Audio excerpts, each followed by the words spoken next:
Ito guys ngayon, panel 118. Itong ating nililinis ngayong gabi. Kagabi 124. Ngayon naman, panel 118. Itong ating dinidisanding.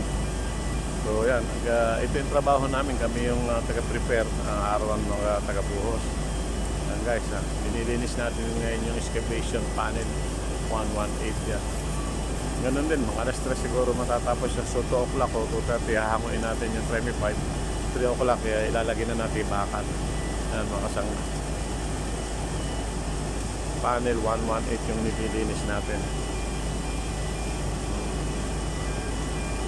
Dire-diretso lang yung paglilinis natin guys ha.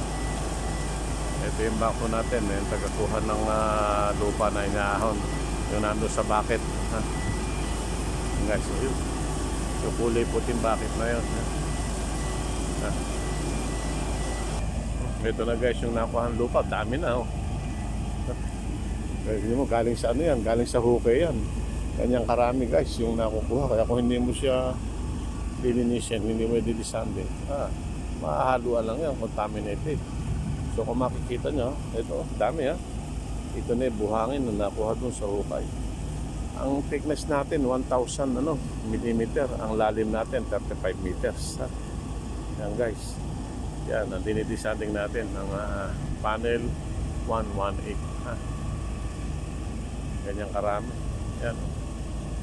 Yan yung ano natin, yan yung lupang galing sa hukay. Yan guys. Sana tangkilikin niyo yung aming YouTube channel. Panoorin nyo. Alam kong medyo hindi naman ako kagalingan, pero sana i-follow niyo naman ako at panoorin nyo.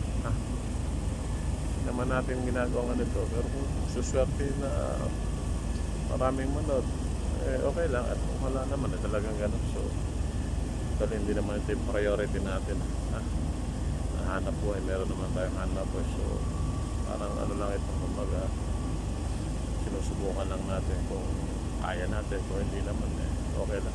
Ang guys, panel 118 itong ating dinidisan.